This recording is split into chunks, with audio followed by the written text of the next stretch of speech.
Hello there. Thank you for joining me for this week's edition of Telile 24/7. I'm your host, Adam Cooke.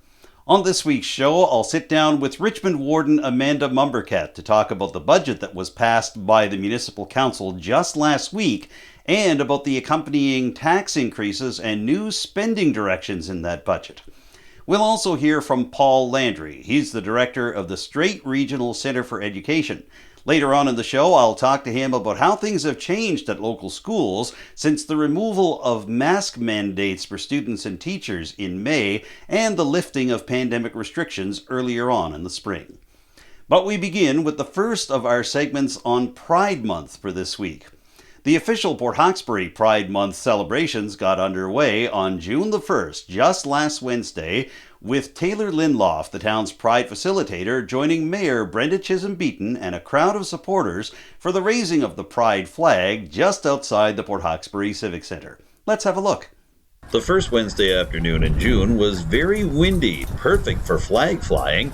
But first of all, inside the Port Hawkesbury Civic Centre, Mayor Brenda Chisholm-Beaton welcomed all those who had come out to support the Pride activities this year. I want to begin by thanking Council for their support, for always supporting and helping us to expand the ways that we become a more inclusive community and a welcoming community, and to help us expand also the way we celebrate Pride Month. And I also want to extend that thank you to our town staff as well. And first and foremost, I would love to thank our Pride facilitator, Taylor Linloff. They do an excellent amount of work and all kinds of hours and really inspiring ideas for how we can celebrate Pride Month. So thank you, Taylor, for your leadership and also your energy. We have exciting things to announce for this June, but first I would like to thank Mayor Brenda Chisholm-Beaton, Lisa Doucette-McHugh, town staff and council for their assistance in planning. It is much appreciated, and I appreciate and welcome their support and allyship. For our big announcement for today, on June 26th, we will be holding our official Pride Day in Port Hawkesbury. Starting off with the Pauper Street Parade, we will follow up with a community barbecue in support of the Cape Breton Youth Project and a Pride show called Love Out Loud at the Granville Green to round out the afternoon. There will be more info out soon, such as how to register your family, organization, or business with a float, vehicle, or walkers and rollers. The response to our 2020 Pride March was beyond our wildest dreams, but we can't wait to be even bigger and better this year. But I'm going to go back as to why we're here today, the flag raising. At last year's Pride flag raising, I came out as non-binary to overwhelming support, and now I consider myself to be transitioning to my proper gender of non-binary. And why am I telling you this? What does it have to do with the flag raising, and really what does it matter? It's because a flag raising is symbolic. It takes a village to raise a child, but it takes a community to uplift an individual and individuals. To quote Daughter by Ryan Casado, one of my favorite songs at the time, I went on TV and so I did declare that this is who I am for anyone that cares. And you all cared. I want this flag raising to represent every two-spirit and LGBTQ+ person in our area and beyond. Our community is helping to rise us up so that we may proudly show our colors and be true to who we are, so that others like us will see us for who we are and know that they do not have to hide. I'm going to keep this short, and I will end with a quote by Mother Marsha P. Johnson.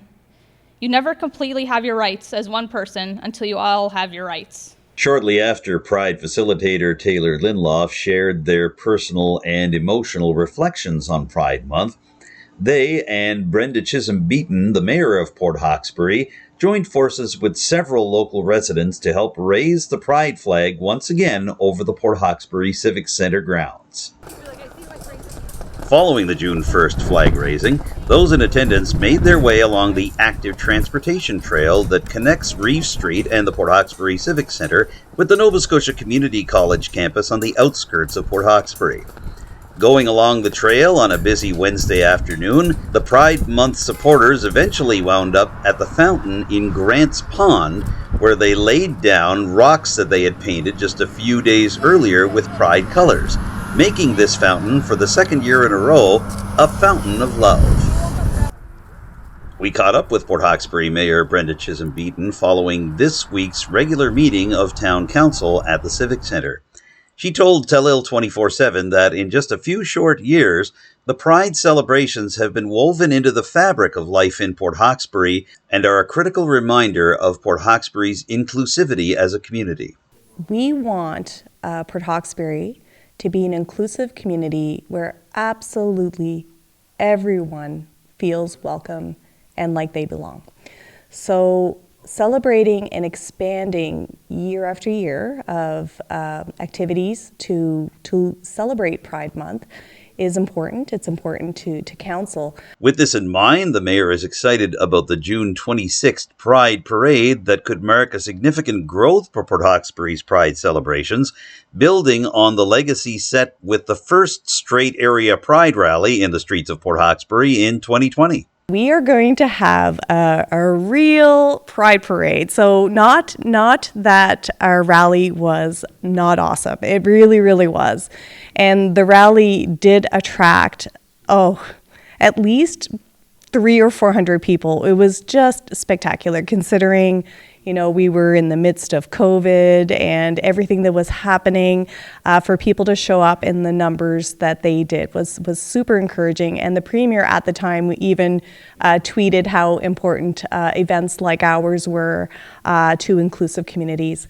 Taylor has certainly put a lot of thought and effort into the plan for June 26th. We like to invite really everyone from Port Hawkesbury and from the Strait region to come and celebrate with us.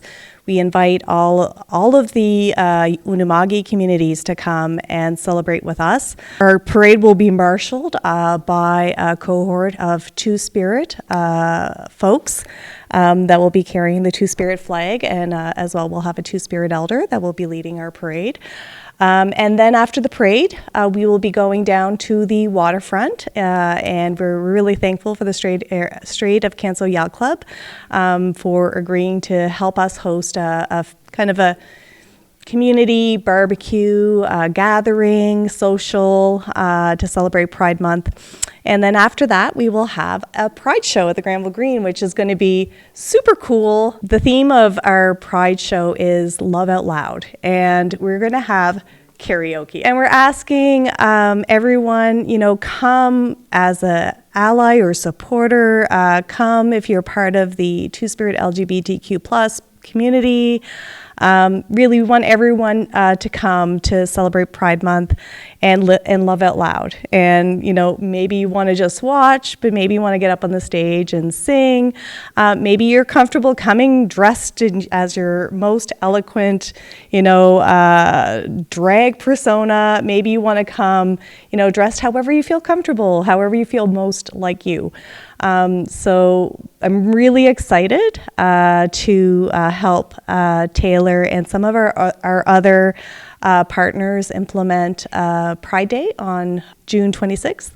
And certainly Youth Project, Madonna Doucette has been great. We have 2 GSAs here in town from Tech and Sarek. We have some wonderful support from them, as well as people from the community who have just stepped up to say, this looks exciting, we want to help. We want to be part of Pride Port Hawkesbury. And we also have a Facebook group as well, Port Hawkesbury Pride. So I invite everyone to hop on. Port Hawkesbury is really a service center. We're a hub for the entire region. So we may be called Port Hawkesbury Pride, but we want everyone to feel like they feel welcome and belong in the town of Port Hawkesbury. And everyone is welcome to come and celebrate Pride with us this month. And stay tuned to Telile 24/7 because we're going to have a couple more short segments involving Pride Month featuring Taylor Linloff, the town's Pride facilitator, a little later on in the show. Right now, we shift our focus to Richmond County's new municipal budget. It received unanimous approval at a special council meeting held in the Arishat Chambers last week. But at the same time, it also includes tax increases, not a common thing in Richmond County these days. And it also includes new spending directions, not just for community groups and not-for-profit organizations, but also for the initial stages of the potential construction of a new recreational facility for Richmond County. Here to discuss all this with me, as filmed at the Telile Community Television Studios only hours after the budget was passed last week, is Richmond Warden Amanda Mombourquette. Let's deal with the elephant in the room. Let's get right to it. There is an increase in tax rates as There part of is. this budget, and this is not something that happens in Richmond County very often. Can you tell us a little bit about why the tax rates are going up and what led to council having to make this difficult decision? Sure. I mean, we're as a municipal unit facing a lot of the same pressures that individuals are facing, and it's just, it turned out that it wasn't going to be sustainable to try to hold the tax rate with a 0 cent increase. I will tell you primarily, a little over half of that increase that we're facing is a result of mandatory contributions back to the province, which we have no control over. So they were, I think, upwards of $217,000, I believe, in terms of, like I said, costs that we must pay out in addition to what we had done last year, and these things are beyond our control. However, we need to remember that therefore things like, policing and education, essential services that are integral to our economy, our safety, and our quality of life here. Mm-hmm. And you knew some of these were coming. I mean, we've known for a while that policing costs were going to rise. Yeah. Can you take a couple of minutes to explain where you're seeing some of those increases in costs and also increases just on the municipal level? Yeah. Basically, what's driving the price up? Yeah, so certainly it was on the policing side. Like normally, an increment on a mandatory cost related to any of those pieces, whether policing, education, housing, whatever, it goes up by maybe 2-3% per year. It's not a big jump. This time the jump for policing alone was a little over 11%. So and we realize that that's a necessary cost because there was a new agreement negotiated, I think, at the federal level, and these costs trickle down to municipalities, of course. So we knew it was coming. We had to prepare for it. But I think what we also need to remember is that we have a large public works contingent. We're facing the same kinds of pressures of increasing prices on everything from contractors to direct costs like fuel. So it really put us in a bind. And I think the other thing that that we really felt needed to get done were projects that are related to our environmental and climate responsibilities. And so when we look at how long that the landfills in Lordways and Alma Dam had, the old ones that are no longer used, have been on the books for closure, we felt it was time to start taking steps in that direction, because sooner or later we are going to be mandated to do it without choice. And we're behind the 8 ball. So we are taking steps to do the phase 1 closure, which will deal with the former facility in Lordways this year. You mentioned fuel prices going up just a moment ago, and of course that a direct byproduct of the Ukraine-Russia situation, but we all know as well that inflation is driving up the costs of various goods and services. Did that play a big role in the difficulty of the budget exercise this year? Oh, it absolutely did. Every department that we're running is going to be running into those same cost pressures. So, in order for us to maintain, like I said, the sustainability of the water and sewer systems that we run, in order for us to maintain an adequate level of health and wellness activities, it's all being impacted right across the board. And so, we knew that we would be facing an increments there, and it turned out that, we probably, if it hadn't been for the mandatory costs, we could have gotten away with a 2-cent tax increase. But when those came in from the province, then we knew we were going to be facing, that at least the 4% increase. I think we were poised to potentially even be in a situation where it could have been higher, but what we chose to do to try to soften the blow was to transfer funds from our operational reserve, so we wouldn't have to go any higher than 4 cents, because we recognize it's a big jump, and it's not a jump that people in Richmond County are used to. We have one of the lowest tax rates in the province of Nova Scotia. I believe right now we're in the bottom 5 or so of rural municipalities across the province. But at the end of the day, we still know that this is going to be difficult for some people to bear. So it was a difficult decision, but we were really trying hard to find that balance between maintaining some sustainable services and being environmentally responsible, but also, keeping in mind the affordability, for people to live here. It's not getting better; it's getting worse for all of us, and we recognize that. But we're hopeful that we've been able to strike some kind of balance here. And I think we want to be able to continue working with the province too to work on affordability in general for people to continue living in rural Nova Scotia. And I think that's going to happen through things like continuation of the Seniors Care Grant, continuation of the Seniors Property Tax rebate, that kind of thing. So it's, the hardship is not falling on deaf ears at all, but we are just simply in a situation where we felt we had to make that increase. Now, we are only a few weeks removed from a provincial government U-turn on a situation that could have had an impact on the budget, and you'd mentioned this to me previously, the idea of non-resident property taxation measures that were included in the provincial budget. They were dropped. The deed transfer tax is staying, but the rest of them were dropped. That could make a big difference, but looking beyond that, were there situations where Richmond was seeing declining revenue in any one part or another that also made things difficult? Yeah, so certainly our tax rate, our assessments, I guess overall, they increased on the residential side, but we took a hit on the commercial side, and it's primarily related to a decrease in revenues coming from Point Tupper. As you know, those are big ticket properties out there, industrial properties, and so when one of them gets reassessed or there's a switch happens, it does create some volatility in the assessment value. And so this year we did take a hit. I think I'm very hopeful with all that's being discussed right now on the new hydrogen projects and wind projects. I'm really, really hopeful that we'll start to see those assessment values increasing and more businesses locating out there. But for this year, we were faced with that reduction on the commercial side.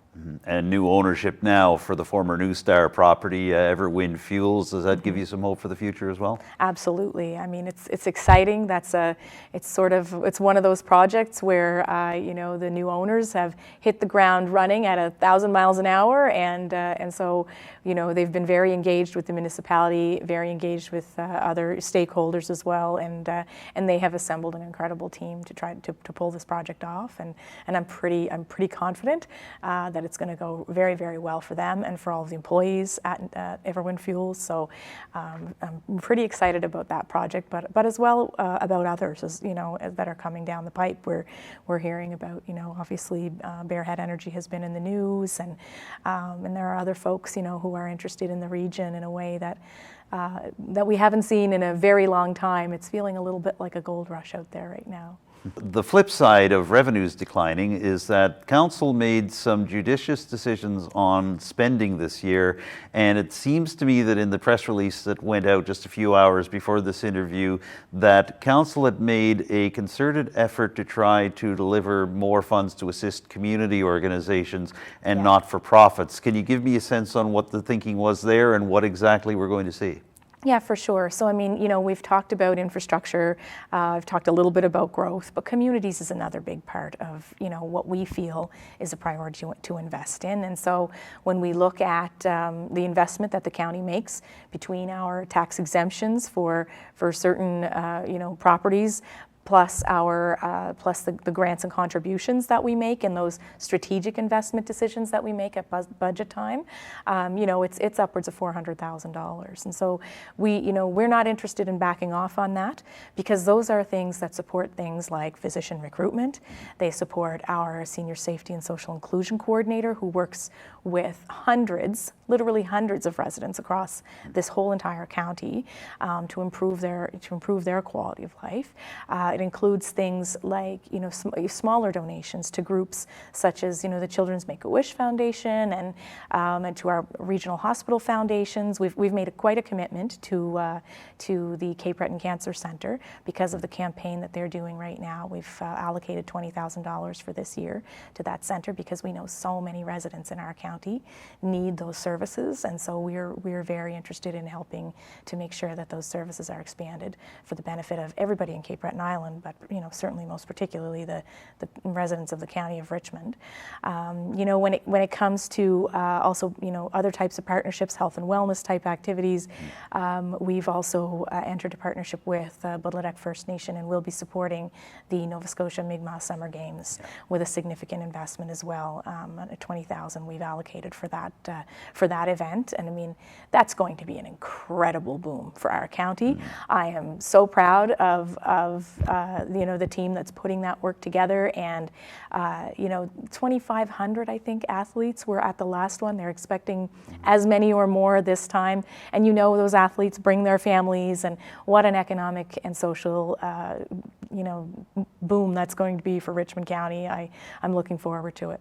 Well, we look forward to seeing how that unfolds as well, too. Exciting times in Boudreau and for that end of the county as well. Definitely. So one other place in the budget that you have allocated some spending is for recreational facilities. Can you give me a little bit of a sense on what the priority areas are there and where you folks are looking to be able to build on and enhance the recreational facilities currently available in Richmond County?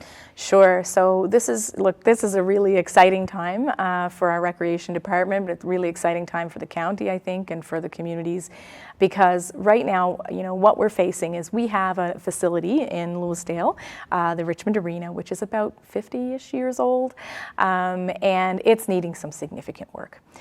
From a structural perspective, it needs work done, but also from an accessibility perspective, it definitely needs work done.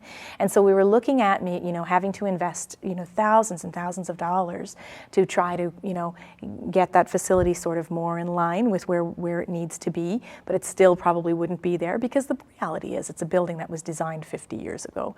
So what we have looked at instead is we felt we would get more bang for our buck by embarking on a conceptual plan and study for a new recreational facility for the county that would include an ice surface. So that's going to result in a little extra required spending, but it will be an investment, I think, that we need to be making now, because sooner or later the facility that we have, it will reach the end of its life, and we don't want to be caught short and not be prepared to be investing in a brand new facility. And so obviously, right now we're at conceptual design and sort of feasibility kind of study type thing. We'll launch that work this year.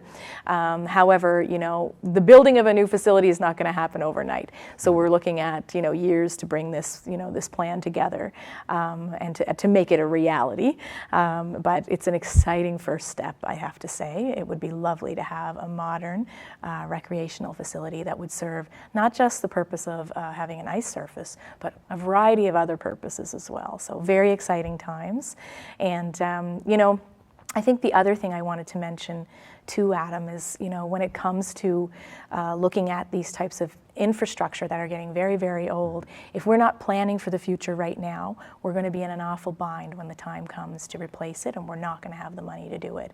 So we don't want to be in a situation, whether it's a recreational facility or a water or sewer facility, where we're operating something that isn't serving the needs of our residents and that isn't environmentally responsible, right? So, I know Richmond County has had a practice of holding the line on the tax rate. The reality is it's not sustainable. With our declining population and increases in revenue in costs going on, it's just not possible to run a municipality in that way, in the forever term. So we need to respond and try to work with our with the resources that we do have to create more prosperity, so it contributes back to the affordability of living here. You mentioned just a moment ago the idea that the Richmond Arena on Whiteside Road could reach the end of its natural life. Is the idea in the short term to try to replace that facility, or to be able to have something that would add on to what that facility provides? Or what's the thinking there? Yeah, so I think right now what we're thinking is a brand new facility, not an add-on to the existing building, because if we do that, we're still in the position where we are trying to maintain infrastructure that is 50 years old and aging fast. So we're looking at something brand new, but again, I don't have a crystal ball. I'm not saying 100% sure this is going to happen, but we are taking a critical first step to get us there with a conceptual plan. It's very early in the process yet, but has any discussion started in terms of a projected location for a new recreational facility? So it hasn't. I mean, there's been no discussions on a location, but no discussions on moving a location either. So I would just put to rest any concerns there for right now. Okay. Yeah. One last thing there. I know that in the process of developing the Port Hawkesbury Civic Centre, the conventional wisdom at the time was that nobody is just getting government money for arenas anymore, that these must be multi-purpose centers Right. that serve several different purposes. Is this where we are as well in terms of what Richmond County is looking for, or is it too early to tell? No, absolutely. That's exactly the conversations we were having. We value so much having the Richmond Arena and the incredible amount of effort that's gone into maintaining a building that is getting older by the day.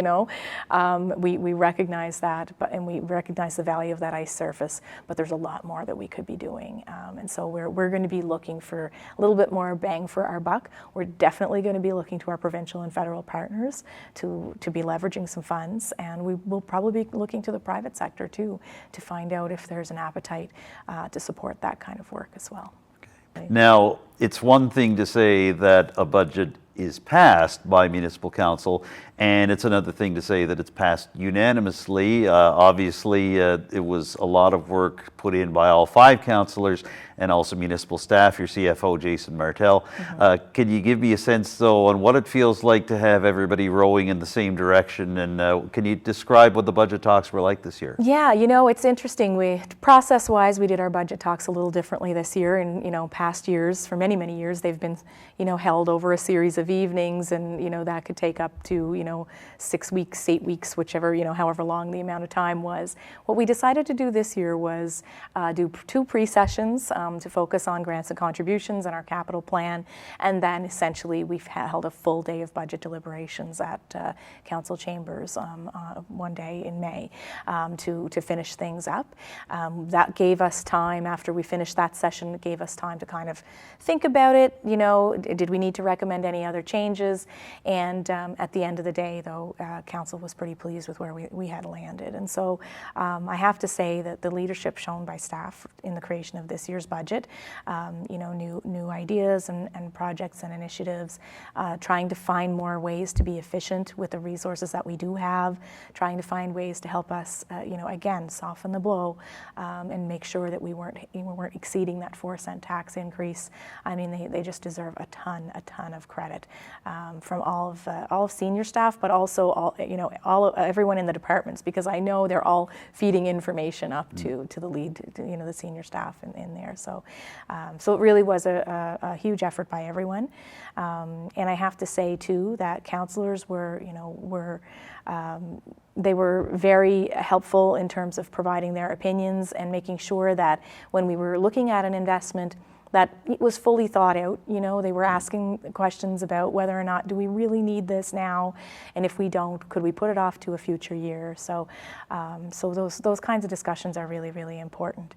But at the end of the day, I think the unanimous decision on passing the budget was one that, frankly, I was very proud of, but also that I expected, given the productive conversations we had leading up to it. We are coming into the home stretch here. I just want to ask one question that's slightly off budget topic. That's just simply about the replacement of the Chief Administrative Officer, Don Marchand. We know his time is wrapping up. How is the search for the CAO going, and when should we expect to see a new one? Yeah, so Don finished up his time with us earlier this month. We have hired Karen Malcolm, who is a resident of Isle Madame, to be our interim CAO. And I have to say the search is underway in fine style, and we are getting to a point where I think pretty soon we'll be able to make some kind of an announcement. But I would say watch for that probably midsummer, hopefully sooner, but I think it will at least take that long to get somebody in place and have offers accepted and all that good stuff. So there's been some pretty strong interest in the position, and I'm really impressed with the caliber of talent that's out there. Okay. And you mentioned Karen Malcolm, and in addition to her Isle Madame roots, I think a lot of people might know her from her work in the Atlantic Canada Opportunities Agency office in Port Hawkesbury for this area. So certainly she's making a gravitational shift over to working with you folks in the short term for the betterment of Richmond County. Yeah, for sure. We're very, very thankful that she, that we're very thankful on 2 fronts. We're thankful that Dawn, our former CAO, was willing to stay on an extra couple of weeks until we did have an interim in place, and that was critical to our ability to continue to operate. And we're very thankful to Karen as well. She's bringing some fantastic expertise from her time, I think, not just at ACOA, but with other communities, and she's no stranger stranger to all of the community projects in Richmond County, and very thankful to her for giving us her time while she's, while she'll be with us. So hopefully we'll be able to maintain that positive momentum going forward with someone new too. Hopefully so. Yeah. Well, we look forward to seeing how all that comes together. And as always, with any municipal budget, a lot of moving parts, and we appreciate you taking some time to help guide us through all that and to look ahead to the year to come. So thank you very much, Warden Mombourquette, for making some time and coming over to the Telile studios today. No problem. Thanks for inviting me. Every year at this time, we devote some of our Telile 24/7 programming to Pride Month and to the LGBTQI community. And in that spirit, I've once again invited LGBTQI activist and Port Hawkesbury Pride facilitator Taylor Linloff to join me on the show to break down some terms surrounding the LGBTQI community. Here is Taylor Linloff with a special segment called Transparency. Hi everyone, my name is Taylor Linloff. I'm the Pride facilitator for the town of Port Hawkesbury, and this is Transparency, a breakdown of transgender terms. Our first term is transgender. Transgender means that you do not identify as the gender that you were assigned at birth. Someone who is transgender may be a transgender man, which means they are transitioning from female to male, or they may be a transgender woman, which means they are transitioning from male to female. Someone who is transgender may also be non-binary. We'll get to that term next. Our next term is non-binary. Non-binary means that someone does not fit into the boxes of male or female when it comes to gender. Someone who's non-binary may use they/them pronouns. They may identify as not having any sense of gender, or they have a mix of no gender, male gender, or female gender altogether. It depends on the person, so don't be afraid to ask. Our next term is cisgender. Cisgender simply means that you identify with the gender that you were assigned at birth or were raised as. Our next term is pronouns. Pronouns are another way to refer to a person rather than just using their name. Pronouns may include he, him, she, her, they, them, thee, here, or a wide variety depending on the person, so don't be afraid to ask what someone's pronouns are. On the topic of pronouns, did you know that pronouns are not preferred? They are mandatory.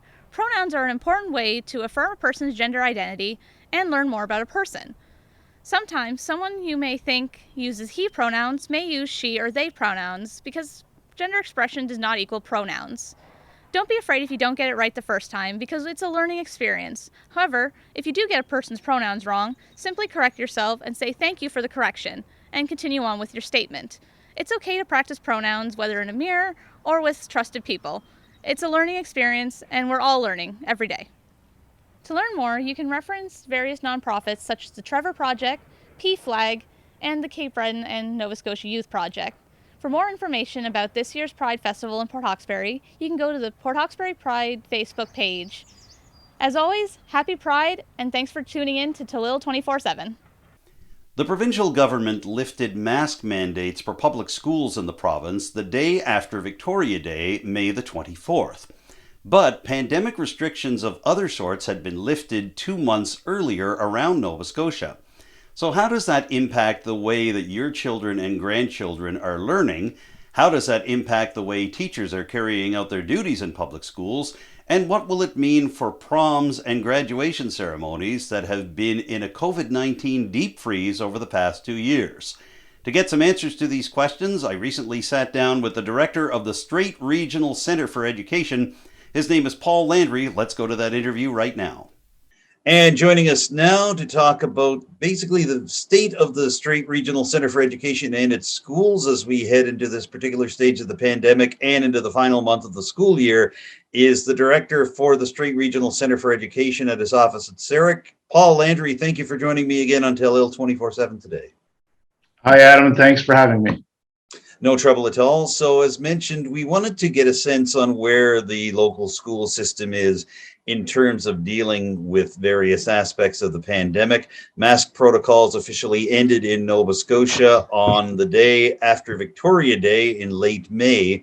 So can you give me a sense, first of all, I think the public might be interested to know, are there any protocols left in place in local public schools in terms of COVID-19? I know much has been relaxed in the last few months in terms of basic gathering limits here in the province. Is there anything still applicable within the schools at this time? As you mentioned, Adam, we don't have any gathering limits currently within schools, or really any types of restrictions carried over from previously from COVID. But as you mentioned, we were no longer required to wear masks after or on May the 24th.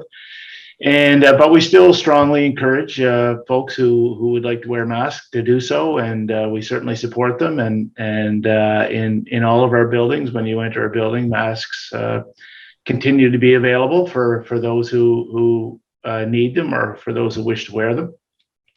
And as well, Adam, we still provide hand sanitizer as well. When students and the public enters the building, and sort of that clean in and clean out mentality that we had throughout the pandemic, and that still is available to our student, staff, and the public as well.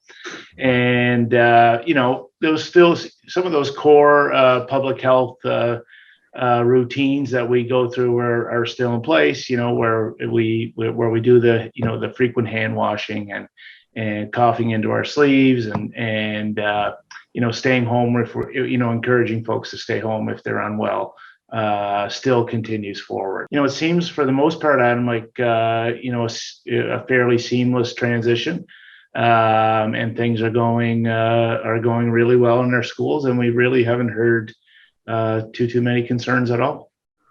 So I just want to get a clarification from you, Paul. Do these same protocols, or in this case, lack of protocols, apply on the school buses themselves as well? That's correct. Yeah. So students are not required to wear masks on buses as well, Adam. And but this, I think, a similar type situation where students try to hand wash when they're going onto the bus. I believe there's some sanitizer on there for them as well, and when they exit the bus as well, that they use hand sanitizer. And I think for the most part, from what I'm hearing a little bit, Adam, is that students are trying to distance themselves, kind of maintain that distance when possible on buses, that we don't always try to maintain a little bit of a distance between each other, kind of coming out of COVID and going forward. I'm wondering, do you hear on the ground, Paul, from principals or teachers or from anybody else involved in the school system, that there's been uptake in terms of wearing masks by students and teachers, even though the protocols have officially lifted? I mean, it's one thing to say that they're still recommended by the province and by the Centre for Education, but what are you hearing anecdotally in terms of whether masks are still being worn in the school settings? Yeah, I think, Adam, really it's I've heard both. I've heard that there are still some students and some staff who choose to who continue to choose to still to wear a mask, and we want to absolutely support them with those decisions. And anecdotally, I know when we first made the transition, the number was probably a little higher than it is today. As we move a little further from that date, there's probably less, a little bit less mask wearing as we go forward. But I've heard that folks, staff and students wear them in certain situations where they might be a little closer together, or that sort of thing, or if they're meeting with someone, or those types of things. So it really depends on the situation, Adam. But I would say there's probably less folks wearing them now than at the transition time in May, and we'll see where it goes, I guess, from here. I wanted to ask you as well about attendance in terms of not only the student population, but the teacher population as well, too. How has that been in the last month or so, or the last month and a half? Because throughout the pandemic, you had two things you were worrying about, whether there were actual COVID-19 cases and exposures that would keep students home, and whether there would be teachers that would be kept home from that as well. So I just wanted to ask that to you. I don't know how much you're able to respond to the question at this time, but I thought I'd ask, what's the sense that you've gotten in terms of basically the smooth running of the schools and students and teachers all being in the classroom? we've done okay, Adam, with attendance, with both staff and students, and we've had little pockets of where that's crept up a little bit with regards to absenteeism, but we've asked our staff and our students, to stay home if they're feeling unwell, and they've responded. Our staff have done that very professionally, and our students have done that very respectfully, within their schools. So we're quite pleased with how it's gone. There certainly has been challenges along the way. I wouldn't say, that we never got to a point, Adam, where we couldn't manage it. So we were able to manage through it, and we were able to work with students to help them get through that as well. So overall, I'd say we're pleased with it. I think the trend is it's still a little bit of a bumpy ride with regards to absenteeism. There's other sicknesses that are out in community, other things that are going on, like such as flu bugs and stomach flus and all, and different other things that we go through in a normal school year. We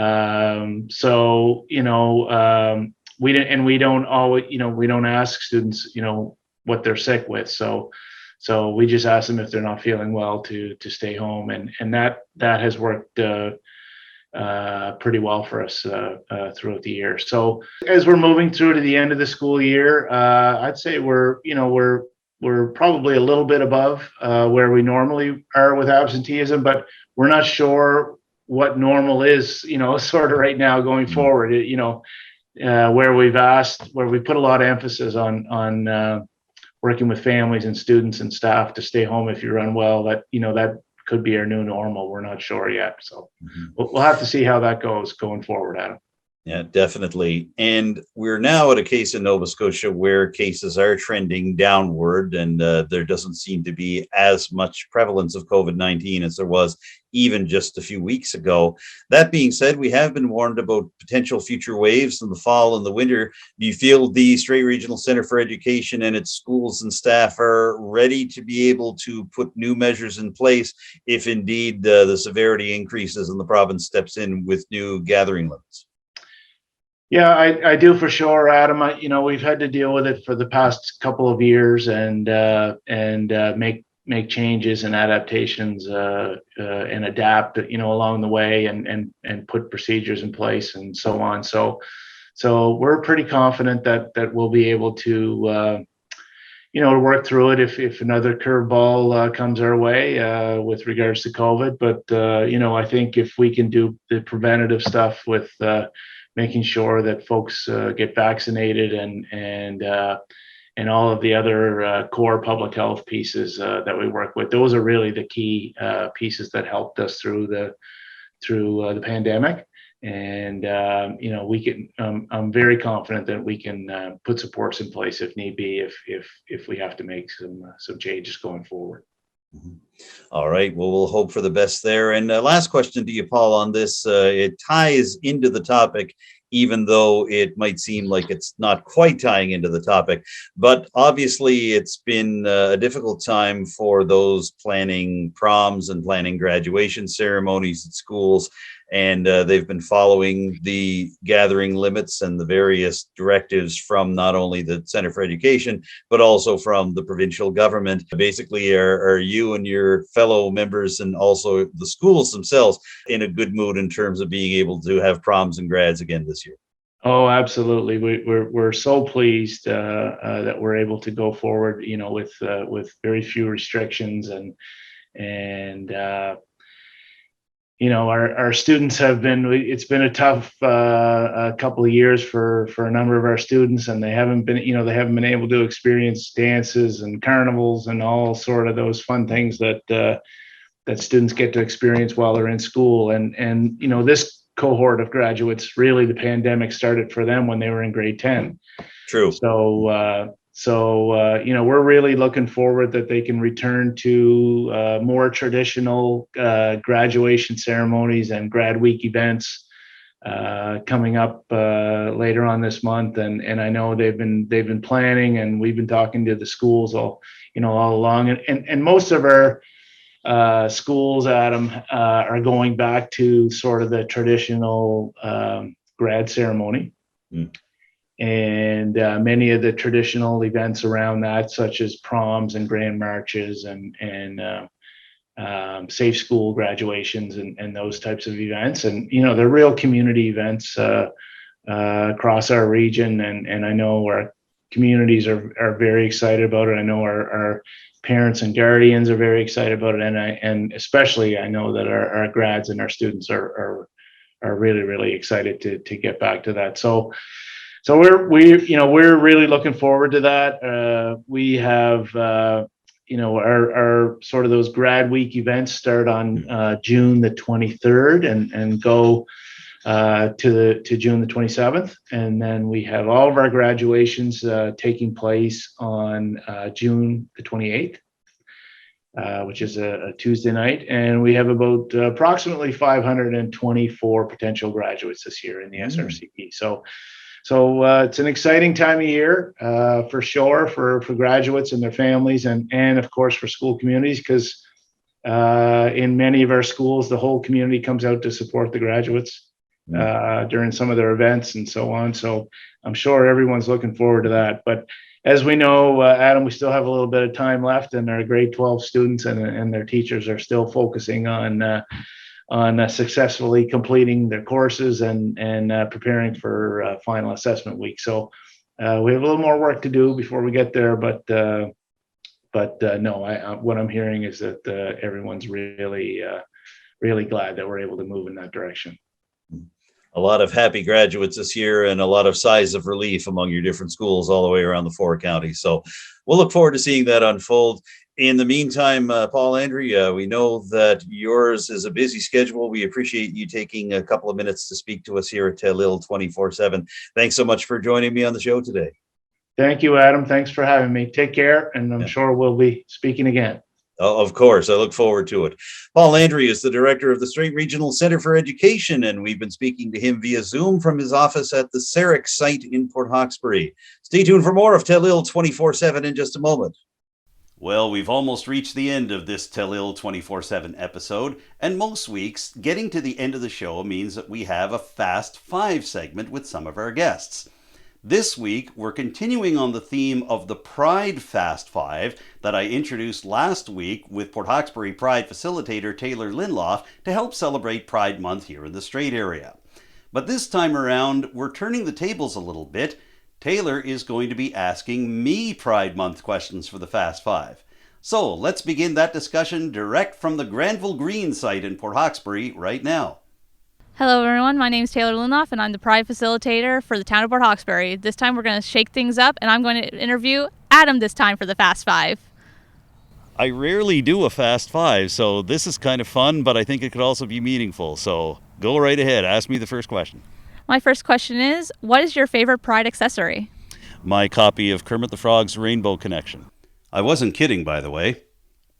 By the way, did you know that one of the key Muppet performers in the 1970s, 80s, and early 90s was a gay man named Richard Hunt, who played such characters as Scooter, Statler, and Sweetums, as well as Don Music and Gladys the Cow on Sesame Street. Sadly, Richard passed away of AIDS in 1992. There is a dedication to his memory at the start of the 1992 film The Muppet Christmas Carol. Who is your favorite LGBTQ plus or two-spirit icon? It's a tie, Elton John and Lady Gaga. Lady Gaga is forever an icon, and she released Born This Way when I was in high school, so as you can imagine, that was bumping at the GSA in Sarek. What is your favorite Pride anthem? Culture Club's Love is Love, and more recently, Christina Aguilera's Beautiful. I forgot about Christina Aguilera's Beautiful. I haven't heard that in years. Yeah. It's a wonderful song, and it's a song of acceptance, and it's a song of standing together with those who don't feel accepted. So I've always felt it's a great Pride anthem. Did you know that was one of the first representations of a transgender woman in music? I had heard that. Yes, it was a history-making video that Christina Aguilera put out. So I'm glad that not only is the song still so meaningful and powerful, but it also historically, in terms of depictions of the community, is such a powerful movement as well.